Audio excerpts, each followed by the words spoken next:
Welcome back to The Price of Business. I'm your host, Kevin Price, talking to you about you and your business. Come talk to my friends over there at Netrepid.com.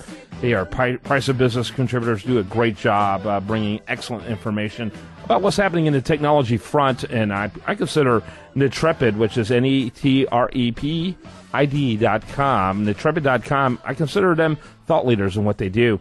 Jonathan, welcome to the program. Tell us a little more about Netrepid and then introduce your guest today.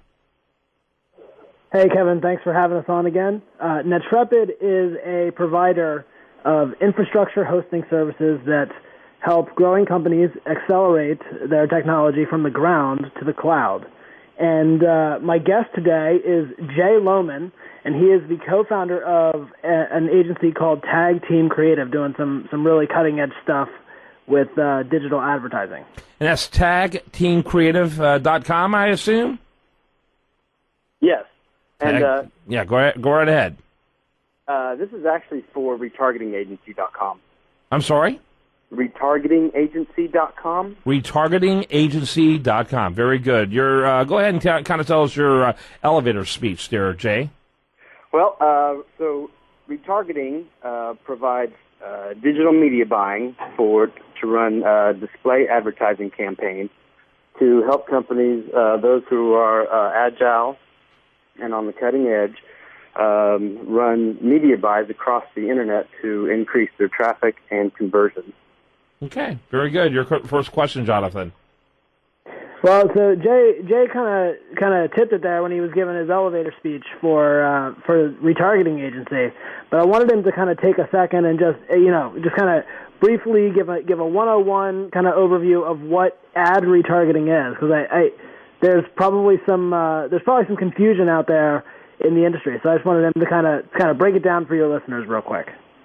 So everybody is familiar. So let's go through the evolution of retargeting. First, there was site retargeting, where you had to actually go to somebody's website, and then as you left that website, there was a cookie dropped in your browser, and then you would see an ad that would follow you around the internet. We all know those ads. If done incorrectly, they're creepy, they're intrusive, and it's a bad experience for both the user and reflects bad on the brand. Yeah, you're talking about, for example, I looked up, golf clubs, and then golf clubs follow me by that same company everywhere I go. Right. Yeah, I agree with you entirely on that. Not only, I mean, it's like, I don't know, it's like they're playing on you consciously. It's literally commercial stalking. I hate it. Yeah, and when it's done incorrectly like that, that's bad for the brand, because now you know that brand, but because you were overexposed to it, because you felt like it was intrusive and you were being stalked, you now have a bad experience, with that. Yep. So that was site retargeting, where you actually had to go to the person's site. That was evolution 1. Evolution 2 was search retargeting, where technology allowed us to read the search terms in your browser history. So if you go to Google and you typed in golf clubs, but then you went to CNN or Huffington Post or Yahoo, you would get a display ad 30 days later.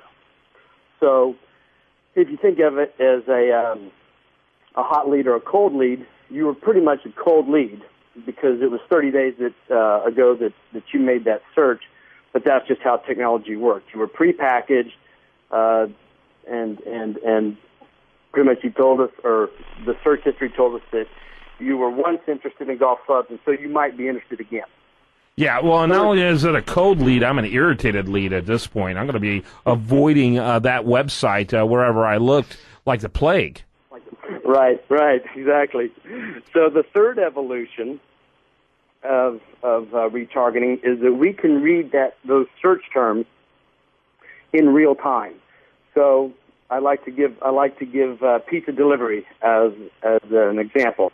So if you're looking for pizza delivery for the evening, and you go into Google and you type in pizza delivery in your zip code, and then you go to Yahoo and you check out your fantasy football league, you will see an ad in real time for pizza delivery.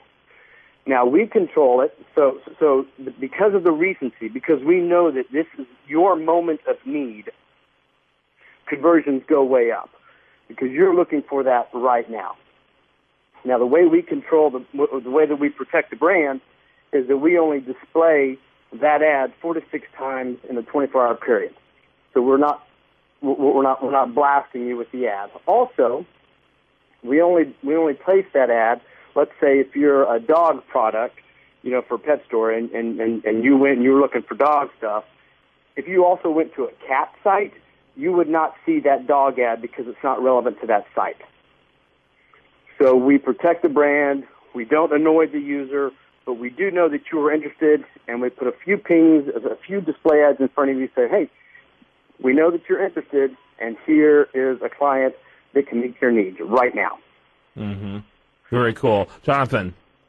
That was super informative, Jay. So one of the things when you and I were talking here before we came on the show here this morning, we had talked a little bit about how even people at the advertising agency level are getting the retargeting, the type of retargeting that you do, and kind of retargeting in general, confused with other digital marketing tactics.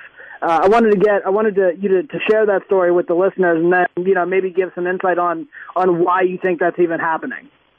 Right. So there's a couple reasons why I think it's happening. But first, we'll go there.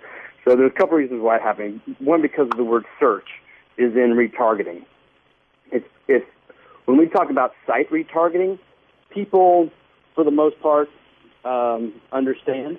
But because of this new technology in terms of search, people just automatically equate it to search engine optimization or search engine marketing, which is it's a form of search engine marketing, but on the outskirts. It's more display marketing. But I think what we're finding is that most people are kind of happy with the status quo. They don't live on the cutting edge where we live and where we love to live. We deal mostly with challenger brands and those agencies that are agile enough to respond and adopt to emerging technologies. We've had 100 conversations with the large agencies in New York, and they'll say, well, we're all planned up for 2014 in terms of media buys, but we're willing to have a conversation for what's going to happen in 2015. And that blows our minds. We're like, how can you respond to new technologies and new opportunities if you're telling these opportunities that you can't make any moves for a year? And it just blows our mind. Gentlemen, I have to wrap it up. Very good segment, though. Incredibly informative. And I do want to mention retargetingagency.com. Retargetingagency.com. I want to encourage you to check him out. Jay Loman's been our guest with Jonathan Bentz. He's a contributor on the program, and he's with Netrepid, Netrepid.com. Gentlemen, thanks for a great segment. Thank you. Yep, thank you. You bet. When we come back, much more for you. I do want to remind you this content here shows up over there at usdailyreview.com, and this is The Price of Business.